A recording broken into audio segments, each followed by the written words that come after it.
Salut les amis. L'histoire d'aujourd'hui s'intitule « Mes parents ont vendu le magasin familial pour donner 120 000 $ à mon frère pour une entreprise vouée à l'échec, puis ils ont essayé de diriger ma société. Aujourd'hui, ils sont ruinés et mis à l'écart. » Salut à tous. Je dirige une entreprise de plus de 100 employés, donc ma vie est essentiellement une rotation permanente de problèmes à résoudre, de délais à respecter et d'incendies à éteindre. J'ai l'habitude de gérer des situations qui pourraient coûter des millions si elles tournent mal, et j'ai appris à rester calme quand tout semble s'écrouler. Mais rien, et je dis bien rien, ne m'a préparé au chaos provoqué par ma propre famille. Ça a commencé par de petites choses, le genre de détails qu'on ignore presque, puis ça a dégénéré si vite que je n'ai eu d'autre choix que de couper court de manière radicale. Moi, Josh, 38 ans, je dirige une entreprise de logistique d'un peu plus de 150 employés. Nous gérons la chaîne d'approvisionnement, l'entreposage et la distribution pour un mélange de fabricants, de détaillants et de commerce en ligne. Quand j'ai commencé, il n'y avait que moi, un bureau loué de la taille d'un placard, un bureau bancal qui bougeait dès que je m'appuyais dessus, et un téléphone qui sonnait beaucoup moins que je ne l'aurais voulu. Je n'avais pas d'investisseurs, pas de soutien familial, et certainement pas d'associés pour partager la charge. C'était moi, à enchaîner les appels, à apprendre à la dure comment fonctionnent réellement les contrats, et à corriger mes propres erreurs tout en essayant de garder les lumières allumées. Aujourd'hui, nous avons plusieurs entrepôts, du personnel expérimenté qui connaît son travail sur le bout des doigts, et des clients qui nous confient des millions de dollars de marchandises. Je signe les fiches de paie de plus de 150 personnes toutes les 2 semaines, et ce n'est pas une responsabilité que je prends à la légère. Une seule erreur de ma part pourrait avoir des répercussions dans toute l'entreprise et affecter les moyens de subsistance de chacun. J'ai trop travaillé pour en arriver là pour laisser qui que ce soit tout gâcher. Et puis il y a mon frère cadet, Jimmy, 34 ans. Jimmy a 3 ans de moins que moi, mais à entendre mes parents en parler, on croirait qu'il est encore un enfant qui a juste besoin d'un peu plus d'encadrement avant de réussir sa vie. C'est le prototype du « gars à idées ». Il a toujours un nouveau plan d'affaires qui paraît génial quand il l'explique autour d'un dîner, mais qui s'effondre dès qu'il doit réellement le gérer. Au fil des années, il a tout essayé, une marque de vêtements, un chariot à café, une agence de marketing, une boutique de décoration intérieure, même une entreprise de conseil en style de vie de luxe, qui consistait surtout à dire aux gens comment dépenser de l'argent qu'ils n'avaient pas. Aucune n'a duré plus de quelques mois. Et à chaque fois que tout s'écroulait, mes parents étaient là pour dire « ce n'est pas de sa faute, ce n'était juste pas le bon moment ». Ou encore, il a tellement appris, la prochaine marchera. Mes parents possèdent un petit magasin, le genre d'endroit qui fait partie du quartier depuis toujours. Ce n'est pas prestigieux, mais c'est stable. Ce magasin a été leur filet de sécurité pendant des décennies. C'est grâce à lui qu'ils ont payé leurs factures, constitué leurs économies et évité de trop s'inquiéter pour la retraite. Et oui, parfois, il a aussi servi de distributeur automatique pour la dernière idée soi-disant infaillible de Jimmy. C'est là que l'injustice devient évidente. Mes parents ont toujours traité Jimmy comme une star en devenir qui attend juste son grand moment, tandis que moi, je suis celui qui se débrouille seul et n'a pas besoin d'aide. La phrase préférée de ma mère, je l'entends depuis l'enfance, c'est « il est le plus jeune, tu es son pilier ». Et quand elle dit pilier, elle ne veut pas dire être un bon exemple. Elle veut dire le rattraper quand il tombe, l'aider dès qu'il en a besoin, et ne pas se plaindre parce que je suis l'aîné et que je peux encaisser. Quand j'ai lancé mon entreprise, personne ne m'a proposé le moindre centime. Mon père m'a même dit que je ferais mieux de choisir quelque chose de stable, comme un emploi de bureau avec des avantages, parce qu'il trouvait la logistique trop risquée. Mais quand Jimmy a décidé d'ouvrir un bar à smoothie dans un endroit quasiment sans passage, mes parents ont puisé dans leurs économies sans hésiter. Le commerce a fermé au bout de 3 mois, et l'explication a été, eh bien, le quartier n'était tout simplement pas prêt pour ce genre de concept. Pourtant, moi aussi j'ai connu des échecs. Au début de mon entreprise, j'ai perdu un gros contrat parce que je n'arrivais pas à respecter les délais de livraison. Je manquais de personnel et j'étais trop têtu pour embaucher de l'aide. Cette erreur a failli me couler, mais j'ai dû m'en sortir seul. Personne n'est venu avec un chèque ou un filet de sécurité. La réaction de mes parents a été, en gros, peut-être que c'est un signe que tu devrais faire autre chose. Je me souviens d'une fois, j'avais environ 25 ans, Jimmy s'est mis en tête de lancer une entreprise de meubles sur mesure.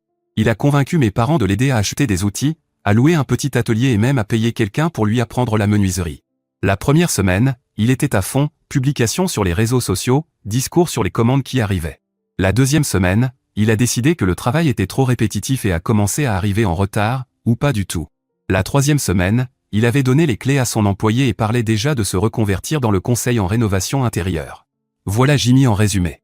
Il se lance à fond, puis se désintéresse dès que ce n'est plus amusant. Et à travers tout ça, mes parents l'encouragent. Il ne parle jamais de responsabilité ni de persévérance. Il passe simplement à l'idée suivante comme si la précédente n'avait jamais existé. Pendant ce temps, je me tue à la tâche pour que mon entreprise fonctionne comme une machine bien huilée. Parce que dans la logistique, une seule erreur peut coûter des milliers et ruiner des relations avec les clients. Ma vie, ce sont les délais, Les plannings de la chaîne d'approvisionnement, les inventaires et le fait de m'assurer que tout le monde est payé. La vie de Jimmy, c'est rêver d'être son propre patron tout en sautant l'étape où il faut vraiment travailler. Alors quand j'ai appris qu'il avait la meilleure idée d'entreprise de sa vie, je savais déjà que mes parents seraient partants. Ce que je ne savais pas, c'est jusqu'où ils iraient cette fois, ni qu'ils entraîneraient mon entreprise là-dedans d'une manière que je ne pourrais pas ignorer. Tout a commencé par un appel de ma mère. Un ton totalement décontracté, comme si elle me parlait d'une nouvelle marque de lessive qu'elle venait de découvrir. Nous avons décidé de vendre le magasin, a-t-elle dit. Pendant une seconde, je suis resté silencieux, essayant de comprendre. Vraiment? Vous prenez votre retraite? Pas exactement, a-t-elle répondu, étrangement enjouée. Nous le vendons pour donner le capital à Jimmy pour sa nouvelle entreprise avec son ami Marcus. J'ai dû éloigner le téléphone de mon oreille un instant, parce que mon cerveau venait de se bloquer. Ce magasin n'était pas seulement leur travail.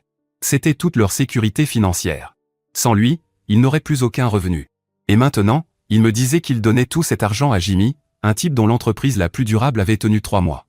J'ai posé la question évidente, attends, donc vous lui donnez tout? Bien sûr, a répondu ma mère, comme si c'était la chose la plus normale du monde. C'est un investissement dans son avenir. J'ai ri, pas parce que c'était drôle, mais parce que c'était soit ça, soit devenir fou sur le champ. Et j'imagine que rien de tout ça ne me revient. Il y a eu un silence. Pourquoi ça le ferait? J'ai fixé le mur pendant une seconde. Je ne sais pas. Peut-être parce que ça fait partie du patrimoine familial, et que vous donnez tout à un seul enfant comme si l'autre n'existait pas. C'est à ce moment-là que mon père est intervenu. Il devait être assis juste à côté. Tu as déjà ton entreprise. Tu t'en sors très bien. Il s'agit d'aider ton frère à se remettre sur pied. Je n'en revenais pas. L'aider. Il a eu plus de chance que la plupart des gens n'en ont en 3 vies entières. Et à chaque fois qu'il brûle l'argent, vous le rechargez comme un personnage de jeu vidéo. Pendant ce temps, je n'ai jamais reçu un seul centime de ce magasin, même quand je lançais ma propre entreprise à partir de rien. Le ton de mon père est devenu glacial. Ne sois pas cupide, Josh. Ce n'est pas une question d'argent. C'est une question de famille. Ah oui. Le grand classique. Tu remets l'équité en question et, soudain, tu es cupide. Mes parents ont une façon de retourner les choses si vite qu'on en a le tournis. La conversation s'est terminée par une chose très claire, la vente aurait lieu, quoi que j'en pense. Ils ont donc vendu le magasin pour 120 000 $. Chaque dollar est allé directement dans la grande idée de Jimmy et de son ami douteux, Marcus. Une idée tellement vague que, encore aujourd'hui, je serais incapable de dire en quoi consistait réellement cette entreprise. Quelque chose à propos de conseil logistique intégré pour les sociétés d'import-export, ce qui était franchement hilarant puisque ni l'un ni l'autre n'avait la moindre expérience concrète en logistique, en importation ou en exportation. J'ai secoué la tête et je me suis dit de laisser tomber. Ils allaient apprendre à la dure. Encore une fois. Sauf que cette fois, leurs erreurs n'allaient pas seulement leur coûter cher à eux. Quelques semaines plus tard, j'étais en train d'examiner des rapports d'entrepôt quand ma responsable des opérations, Lisa, a fait irruption dans mon bureau avec l'air d'avoir vu un fantôme. « Tu dois venir tout de suite à l'accueil », a-t-elle dit. « Pourquoi? Qu'est-ce qui se passe? C'est ton père. Il vire des gens. » Je jure que mon cerveau a court-circuité. « Comment ça, il vire des gens? Des employés? » « Oui, » a-t-elle répondu, les yeux écarquillés. Il est entré, a dit qu'il prenait les commandes et a commencé à dire aux gens de ranger leurs affaires. Je me suis levé si vite que ma chaise a failli basculer. Quand je suis arrivé à l'avant, mon père était bien là, dans la zone d'accueil, comme s'il était chez lui, en train d'expliquer à l'un de mes répartiteurs que ses services n'étaient plus nécessaires. 2 chauffeurs se tenaient là, leurs clés à la main, complètement perdus. « Qu'est-ce que tu fiches ?» ai-je lancé en m'avançant droit sur lui. Il n'a même pas bronché. Je règle les problèmes. Ton entreprise a besoin d'une nouvelle direction. Trop d'inefficacité. J'interviens pour remettre de l'ordre. Je l'ai regardé, attendant une chute qui n'est jamais venue. Tu fais quoi, là? Je suis sans emploi depuis qu'on a vendu le magasin, et je suis ton père. C'est logique. Je vais reprendre les opérations, faire tourner les choses plus efficacement, et toi tu pourras te concentrer sur la vision globale. Tu peux me mettre sur la fiche de paie, avec un salaire correct pour le travail, bien sûr. Honnêtement, j'ai cru avoir mal entendu.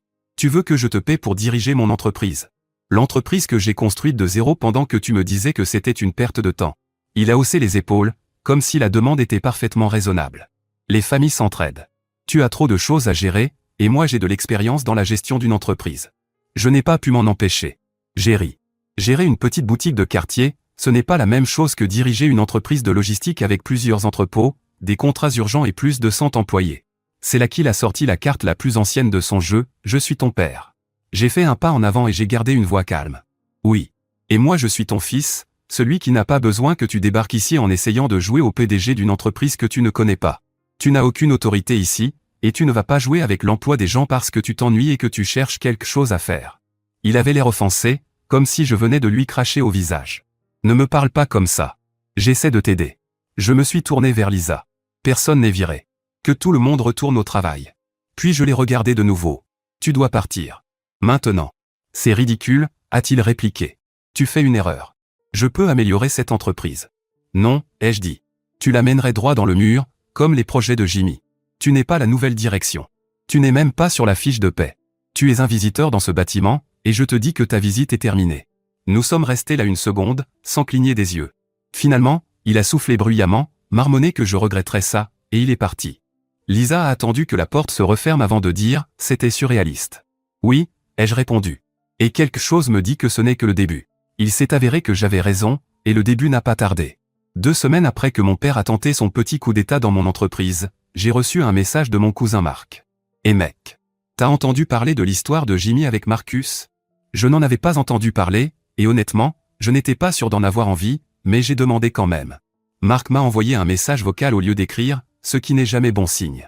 Apparemment, Marcus, le soi-disant partenaire dans le grand projet de Jimmy, avait disparu. Il avait emporté tout le matériel qu'ils avaient, vidé le compte de l'entreprise et s'était volatilisé. Aucun appel, aucun email, juste « parti ». Ils ont même déposé une plainte, mais l'argent était déjà envolé et Marcus introuvable. Jimmy s'est retrouvé là avec un bail pour un bureau loué, quelques factures impayées et absolument aucun argent pour travailler. À la fin de la semaine, l'argent du magasin avait entièrement disparu. L'entreprise était morte avant même d'avoir réellement commencé. Mes parents n'avaient plus de magasin, plus de revenus, et un fils qu'ils voyaient comme la victime d'une trahison, parce qu'apparemment, Marcus était le seul irresponsable dans l'histoire. Je me suis dit que, pour une fois, ils prendraient peut-être du recul, reconnaîtraient leur erreur et trouveraient comment se relever sans m'entraîner là-dedans. Mais non. Cela aurait demandé une certaine lucidité. Au lieu de ça, ils ont pris la direction complètement opposée. Un lundi matin, je reçois un appel d'un fournisseur avec qui nous travaillons depuis des années. Il me dit « Alors, j'ai rencontré ton directeur exécutif des opérations la semaine dernière. Un type vraiment intéressant. Il disait que vous prépariez une grosse expansion. » Je reste silencieux une seconde. Mon quoi? Ton directeur exécutif des opérations. Ton père. C'est bien ça? Je suis resté là, à fixer mon téléphone, comme s'il allait s'expliquer tout seul. Mon père se présentait apparemment comme mon directeur exécutif des opérations, un poste qui n'existe pas et que je ne lui ai certainement jamais confié. Et ça a empiré. Ce vendredi-là, l'une de mes commerciales m'a dit qu'elle avait croisé Jimmy à un événement de réseautage en ville. Il se présentait comme le responsable du développement commercial de mon entreprise, distribuait des cartes de visite bon marché avec le logo de ma société, son nom en dessous, et une adresse Gmail. Une adresse Gmail. C'était comme s'il s'était dit, on a perdu le magasin, alors on va simplement vivre au crochet de l'entreprise de Josh. Ils ont commencé à apparaître à des événements professionnels auxquels ils n'étaient même pas invités. J'ai appris par un client que mes dirigeants, alias mon père et Jimmy, étaient très agressifs dans leur discours sur des opportunités de co-entreprise que j'aurais soi-disant approuvées. Ce qui était faux. J'avais envie de tout faire exploser immédiatement, mais je savais aussi qu'un scandale public leur donnerait des munitions pour jouer la carte du conflit familial. Alors j'ai respiré un grand coup et j'ai décidé de procéder autrement. J'ai commencé à tout documenter. Première étape, des photos. J'ai demandé discrètement à quelques managers de prendre des photos chaque fois qu'ils voyaient mon père ou Jimmy lors d'événements, en train de parler à des clients ou de distribuer leurs fausses cartes de visite. J'ai aussi demandé au personnel de récupérer autant de cartes que possible. L'un d'eux m'a même rapporté une pile entière que Jimmy avait laissée sur une table lors d'un déjeuner de la chambre de commerce. Deuxième étape, des témoins. Chaque fois qu'ils prétendaient occuper un poste dans mon entreprise, je demandais à toute personne ayant entendu la déclaration de m'envoyer un email avec exactement ce qui avait été dit, mot pour mot si possible. Ma boîte de réception s'est remplie très rapidement. Troisième étape, la trace numérique. J'ai vérifié LinkedIn et, sans surprise, mon père avait mis à jour son profil en indiquant « Directeur exécutif des opérations » dans mon entreprise, avec une date de début correspondant exactement à la semaine suivant la vente du magasin. Celui de Jimmy était encore mieux, il se présentait comme « responsable du développement commercial » et prétendait avoir décroché plusieurs contrats de grande valeur dans ce rôle. J'en avais littéralement mal à la mâchoire à force de la serrer. Pendant tout ce temps, je ne leur ai pas adressé un mot. Pas un texto, pas un appel, rien. Je voulais qu'ils continuent. Qu'ils creusent ce trou si profond qu'ils ne pourraient plus en sortir quand je frapperais fort. C'était étrange. Une partie de moi était en colère, évidemment. Mais une autre était presque impressionnée par jusqu'où ils étaient prêts à pousser cette illusion. Mon père a même commencé à porter des costumes partout, comme s'il était en réunion permanente. Jimmy s'est acheté une de ces mallettes en cuir bon marché qu'il trimballait partout, probablement avec rien d'autre à l'intérieur que des feuilles blanches. Je baissais la tête et je continuais à accumuler des preuves. Je savais que ce n'était qu'une question de temps avant qu'il ne franchisse une ligne qu'il ne pourrait même plus expliquer, et je n'ai pas eu à attendre longtemps. 3 jours plus tard, j'étais en pleine conversation téléphonique avec un fournisseur quand mon téléphone s'est mis à vibrer sans arrêt. D'abord, un message de Karen, ma chargée de compte, ton père et Jimmy sont dans le hall avec le client Westmore, ils parlent déjà de nos plans d'expansion. Ça a suffi pour que je coupe l'appel en plein milieu de ma phrase. Le contrat Westmore est l'un de nos plus importants, le genre avec lequel on ne plaisante jamais. S'ils étaient dans le bâtiment en train de jouer encore aux dirigeants, ce n'était plus juste agaçant. C'était dangereux. J'ai bondi hors de mon bureau et dévalé les escaliers. Et bien sûr, ils étaient là. Mon père dans l'un de ses costumes de sérieux homme d'affaires, Jimmy tenant sa fausse mallette en cuir comme si c'était un ticket d'or.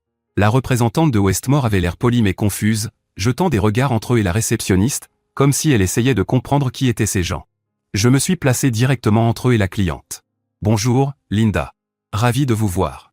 Installons-nous dans la salle de conférence, lui ai-je dit, en gardant une voix calme. Mon père l'a interrompu avant qu'elle puisse bouger. Nous expliquions justement à Linda les partenariats stratégiques que nous développons pour l'entreprise. Je me suis tourné vers lui et les regardé droit dans les yeux. Tu ne développes absolument rien pour mon entreprise. Je me suis assuré que Linda l'entende bien. Allons-y, Linda, ai-je répété en lui indiquant le couloir. Elle m'a adressé un petit sourire complice, comme si elle avait compris la situation, et m'a suivi hors de portée d'oreille. Une fois qu'elle a été installée dans la salle de conférence avec un café, je me suis retourné immédiatement vers eux. Vous deux, dehors, ai-je dit. L'expression de mon père est passée de suffisante à offenser.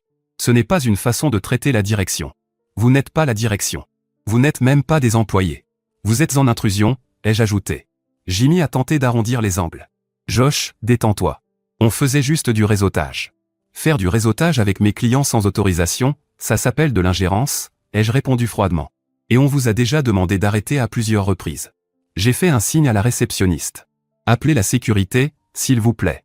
Ça a immédiatement attiré l'attention de mon père. Tu n'oserais pas. Aussi, ai-je répondu. 2 agents de sécurité se sont approchés. Ils ne sont pas particulièrement imposants, mais ils ont cette présence qui fait réfléchir à 2 fois. Veuillez escorter ces messieurs à l'extérieur et leur indiquer qu'ils ne sont pas autorisés à revenir sans mon autorisation écrite, leur ai-je dit. Mon père a recommencé avec son « Je suis ton père », mais je n'ai même pas réagi. Jimmy a marmonné quelque chose à propos de mon ingratitude pendant qu'on les escortait vers la sortie. Je suis retourné directement à mon bureau, j'ai fermé la porte et j'ai appelé Lisa, ma responsable des opérations. Réunis tous les chefs de service dans la grande salle de conférence dans 20 minutes, lui ai-je dit. On met fin à tout ça. Quand tout le monde a été installé, je me suis placé devant la salle et je n'ai pas pris de gants. Je veux être parfaitement clair. Vous avez tous vu mon père et mon frère traîner ici ces derniers temps. Ils ne sont pas employés. Ils n'ont aucune autorité. Ils ne représentent pas cette entreprise, d'aucune manière que ce soit.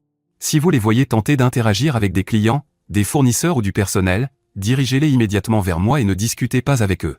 J'ai vu plusieurs visages soulagés. Manifestement, certains se demandaient combien de temps ils allaient devoir supporter ce cirque. Et s'ils essaient de vous dire le contraire, ai-je ajouté, vous pouvez leur répondre que le propriétaire leur a déjà ordonné d'arrêter.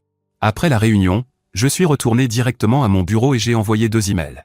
Un à mon avocat, et un à mes parents et à Jimmy. Le message qui leur était destiné était court et brutal. Objet, cessez et abstenez-vous, effet immédiat. Vous devez cesser immédiatement de vous présenter comme des employés, des dirigeants ou des représentants de mon entreprise. Vous n'avez aucune autorité pour parler aux clients, fournisseurs ou employés au nom de l'entreprise. Toute nouvelle fausse représentation entraînera des poursuites judiciaires. Considérez ceci comme votre dernier avertissement. J'ai mis mon avocat en copie pour qu'il comprenne que je ne bluffais pas.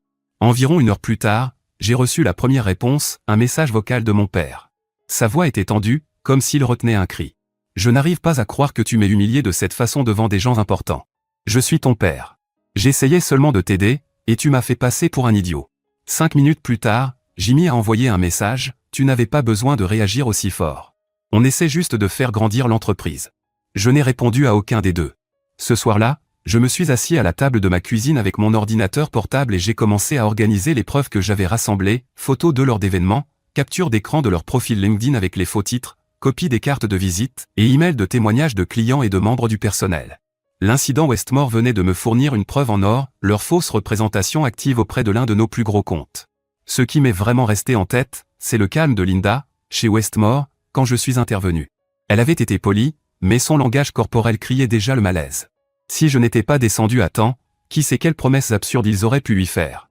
Je n'étais plus en colère. J'en avais fini. Quand j'ai refermé mon ordinateur, j'avais déjà décidé de la suite. Je leur avais donné plusieurs avertissements, et ils n'avaient clairement aucune intention de s'arrêter. Ils utilisaient le nom et la réputation de mon entreprise comme une ressource gratuite à exploiter. Ce n'était pas de la famille. C'était du vol. Et s'ils voulaient continuer à jouer la carte du « on essaie juste d'aider », très bien. J'allais leur montrer à quoi ressemblait mon aide, sous la forme d'un dépôt de plainte officiel avec leur nom dessus. Dès le lendemain matin, j'ai appelé mon avocat, Dan. Nous avions déjà travaillé ensemble sur un litige avec un fournisseur quelques années plus tôt, et je savais qu'il n'avait pas l'habitude d'enrober les choses. Je lui ai dit que j'avais besoin d'un rendez-vous en personne et d'apporter de la documentation. Il m'a reçu dans son bureau à 10h pile. Quand je suis entré, j'ai posé mon ordinateur sur la table et sorti un dossier si épais qu'il se fermait à peine. Tout ce que j'ai demandé, a demandé Dan en levant un sourcil. C'est tout, ai-je répondu. Photos, fausse carte de visite, capture LinkedIn, email de client, témoignage du personnel, et la cerise sur le gâteau, ce qui s'est passé avec Westmore hier. Il s'est adossé à son fauteuil et a commencé à feuilleter le dossier. Ils se présentent comme des dirigeants de l'entreprise sans aucun poste officiel ni accord en place, oui. Auprès des clients, des fournisseurs, et de parfaits inconnus lors d'événements de réseautage. Et ils ont ignoré tous les avertissements verbaux et écrits leur demandant d'arrêter. Dan a refermé le dossier. Tu as un cas d'école, là. Fausse représentation, fraude potentielle, et clairement intrusion. S'ils abordent des gens avec de faux titres et promettent des accords commerciaux, c'est un cauchemar juridique, a-t-il ajouté. Exactement, ai-je répondu. Et si je ne mets pas un terme à ça maintenant, ce n'est qu'une question de temps avant qu'il sabote un contrat que je ne pourrai pas remplacer. Très bien, a-t-il dit en ramenant le dossier vers lui. Voilà le plan. On dépose une demande d'injonction pour leur interdire d'utiliser le nom de l'entreprise, son image de marque ou de prétendre à une quelconque association. En parallèle, on engage une action en justice pour dommages et frais juridiques. Avec ta documentation, un juge devrait agir rapidement. Fais-le, ai-je dit sans la moindre hésitation. Nous avons passé l'heure suivante à examiner chaque élément de preuve, en veillant à ce que la chronologie soit irréprochable. Dan m'a fait signer une pile de documents, et quand j'ai quitté son bureau, la procédure était déjà lancée. C'était comme actionner un interrupteur. Ce n'était plus un drame familial. C'était un litige commercial, désormais entre les mains de la justice. Cet après-midi-là, juste après leur coup dans le hall, j'ai convoqué une réunion d'urgence avec les RH et la sécurité. À partir de maintenant, leur ai-je dit, mon père et mon frère sont interdits de toute propriété de l'entreprise. Aucune exception. S'ils se présentent, vous m'appelez immédiatement, ainsi que la sécurité. Et s'ils refusent de partir, on appelle la police. Nous leur avons remis le jour même un avis écrit d'interdiction d'accès, afin qu'il n'y ait aucune place pour un « on ne savait pas » par la suite. Les RH ont mis à jour la liste officielle des visiteurs pour que leur nom soit signalé. La sécurité a imprimé leurs photos et les a affichées au poste de garde. C'était dur, mais je savais qu'il ne fallait pas sous-estimer jusqu'où ils iraient si je laissais la moindre faille. La plainte avait été déposée.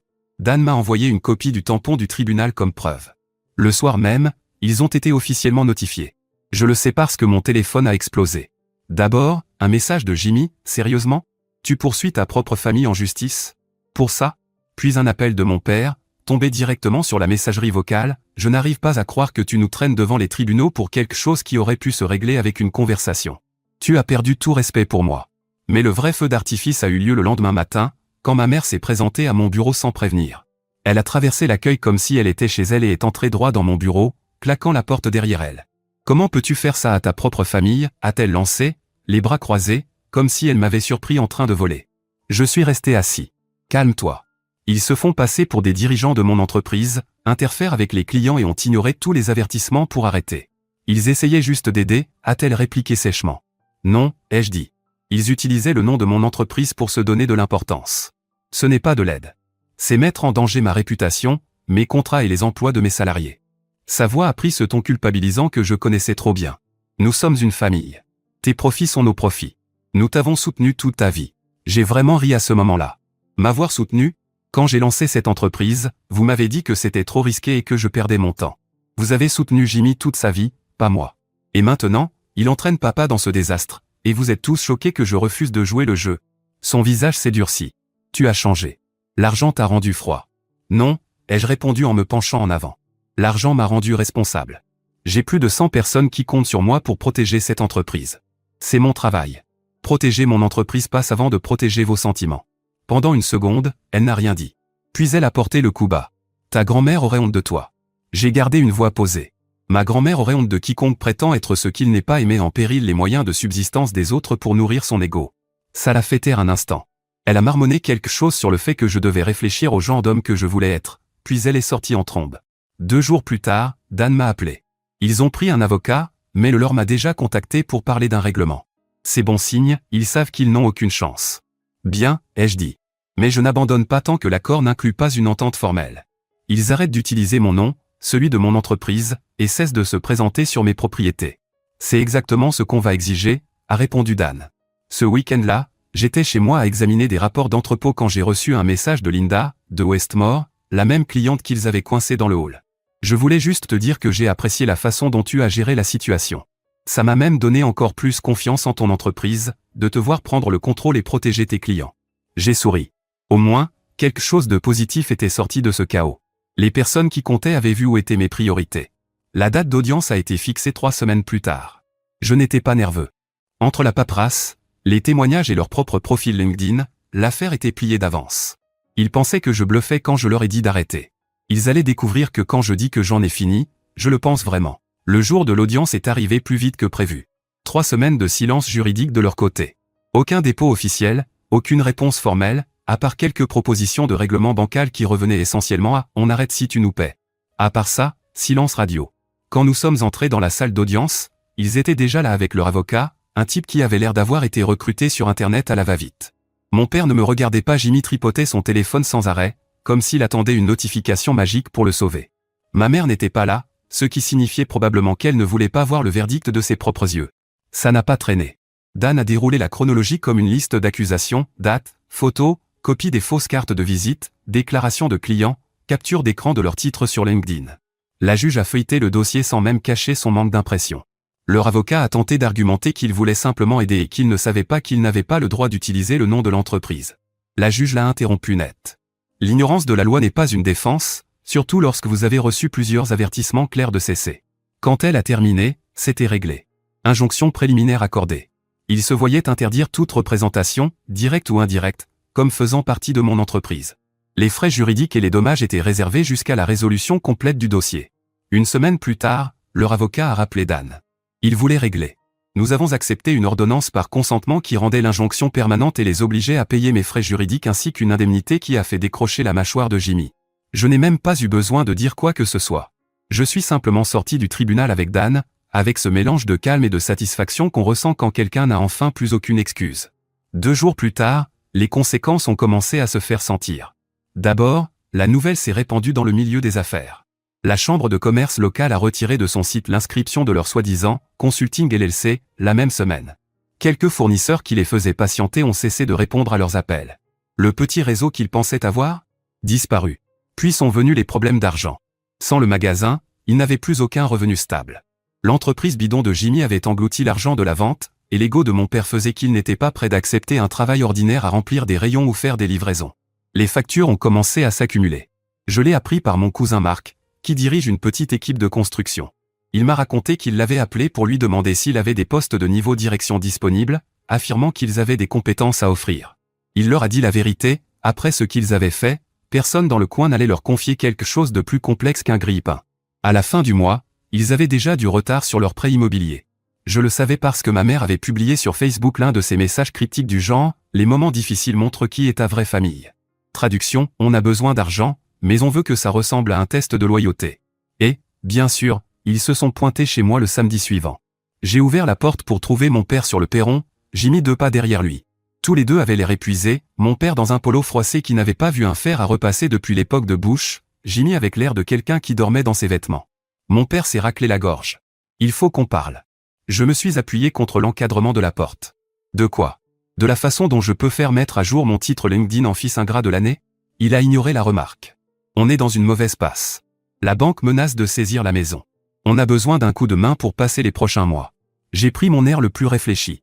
Oh, j'adorerais aider, mais je tiens à rester fidèle au rôle du type cupide que tu disais que j'étais. Faudrait pas gâcher mon image, tu vois? Jimmy s'est interposé. Allez, mec. C'est pas comme si on n'avait jamais été là pour toi. J'ai éclaté de rire. Quand exactement? Quand vous avez essayé de virer mes employés? Ou quand tu as tendu une fausse carte de visite à mon client? Ou peut-être quand vous m'avez traité de cupide parce que je refusais de vous donner la moitié de l'argent du magasin. La mâchoire de mon père s'est crispée. On est une famille. Tu ne peux pas nous laisser tomber comme ça. Drôle, ai-je répondu, parce que quand tu faisais le tour de la ville en disant à tout le monde que tu étais mon patron, je ne me souviens pas que tu te sois inquiété de ce que ça me ferait, à moi ou à mes employés. Alors oui, je peux vous laisser tomber, Et c'est exactement ce que je fais. Jimmy a marmonné quelque chose à propos de pont brûlé, et j'ai hoché la tête. Exactement. Parfois, il faut brûler le pont pour être sûr que personne ne ramène son cirque de l'autre côté. J'ai reculé et pointé l'allée. Cette conversation est terminée. J'ai des choses à faire. Comme diriger l'entreprise que vous n'avez pas réussi à détruire. Puis j'ai refermé la porte au nez. Marc m'a appelé ce soir-là en riant. Tu ne vas pas y croire, m'a-t-il dit. Après que tu les as mis dehors, ils ont appelé tante Linda pour voir s'ils pouvaient squatter chez elle. Elle leur a dit non. Et elle leur a expliqué pourquoi. Apparemment, elle aussi en avait assez de leurs conneries. En fait, Marc avait raconté à toute la famille élargie exactement ce qui s'était passé, les faux titres, le procès, tout. Du coup, ce n'était plus seulement moi qui leur fermais la porte. Chaque cousin, tante et oncle connaissaient la vérité. Personne ne voulait être leur plan de secours. En moins d'une semaine, ils se sont retrouvés complètement isolés. Aucun emploi, aucun canapé familial où dormir, aucun ami qui rappelait, juste la banque qui leur respirait dans le cou et la réalité que leur grand plan s'était enfin définitivement effondré. J'aimerais dire que je me suis senti mal, mais la vérité, c'est que j'ai mieux dormi que je ne l'avais fait depuis des mois. Quelques mois plus tard, Marc m'a envoyé une photo de la maison de mes parents avec un avis de défaut de paiement scotché sur la porte d'entrée. Ils étaient déjà en retard avant même de venir me demander de l'aide, donc la procédure a été rapide. À la fin de l'année, la banque avait saisi la maison. Quand l'avis du shérif est arrivé, il n'avait toujours aucun plan. Nulle part où aller, personne prêt à les accueillir. Le jour de l'expulsion, les déménageurs étaient devant la maison, sortant les meubles sur le trottoir pendant que mon père se disputait avec eux, comme si ça allait changer quelque chose. Jimmy faisait les 100 pas dans le jardin, répétant à qui voulait l'entendre que le système l'avait trahi. Ils ont essayé une dernière fois, un long email dramatique sur la restauration de la famille et sur la façon dont je pourrais me racheter en les aidant à recommencer à zéro. J'ai répondu par une seule phrase, je reste simplement fidèle à mon rôle de Cupide. Tu te souviens? Marc m'a dit qu'ils avaient essayé de squatter chez d'autres proches, mais que personne n'en voulait. La vérité sur ce qui s'était réellement passé s'était répandue dans toute la famille, grâce à Marc, et soudain, tous les canapés étaient déjà occupés. Jimmy a fini par accepter un petit boulot à temps partiel qu'il avait l'habitude de tourner en dérision. Mon père a pris des petits boulots où personne ne se souciait de son expérience en management. Ma mère, elle, rasait les murs, faisant semblant de ne reconnaître personne quand elle sortait. Moi, mon entreprise continuait de grandir. Ma vie est restée calme, sans drame, et je me suis dit une seule chose, si c'est ça, être Cupide, alors ça me va parfaitement.